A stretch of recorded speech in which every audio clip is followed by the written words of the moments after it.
Graham.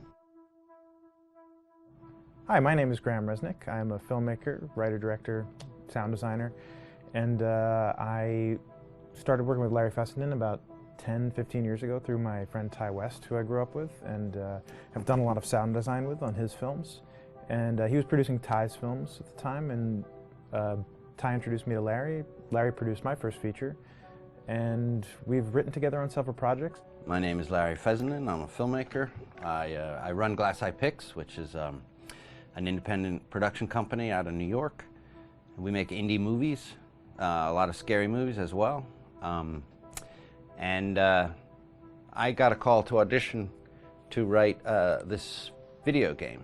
And I called my pal Graham Resnick because Graham's a gamer. And while I thought I could offer something to the idea of writing this multi-branching story, I knew that I would want Graham's expertise as a lover of gameplay, since I guess games were started. So and just as a lover. And as a lover, yes. Just why there's so many sex jokes in the game. There was one Italian website that did say the Larry Fessenden right. and Graham Resnick, the two lovers behind Until Dawn. Come here. Maybe I know how to handle you too. I am definitely ready to be handled. So I wanted Graham by my side. Yeah, and we got the gig, and it's been an amazing ride. Oh, hell yeah. Oh my god, she's taking her shirt off. What? Oh my god. Matt, what are you doing here?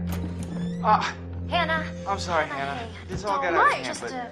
So in the game, the basic setup is that a year prior to the game's start, all these kids had gone up to a ski lodge that was owned by the parents of one of the kids, or a couple of the kids, and some of the teenagers played a prank on some of the other teenagers, and a terrible tragedy occurred when a few of them, two sisters, ran out into a blizzard, and were never seen from again.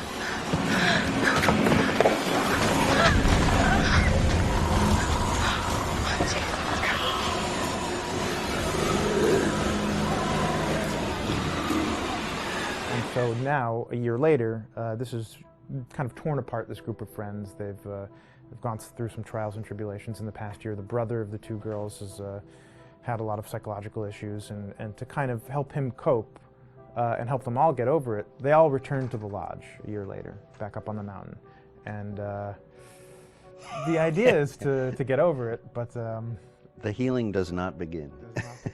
Yeah, and these kids are all trying to find themselves. They've been through a trauma, but in general, they're just teenagers trying to figure out who they are. So they're all kind of falling into the patterns, the stereotypes, the characters they see on TV and in the movies. I think we were very interested in taking genre tropes and kind of making them sort of refresh them.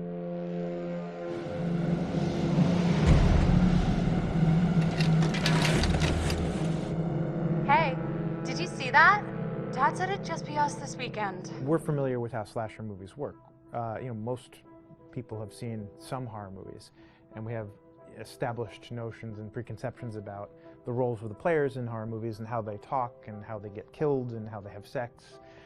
And to bring you into the game that way and then subvert a lot of those expectations was kind of our goal. They're haunted by some incident that happened in their past, which I think you pretty much figure out that that's going to have a role in their interaction.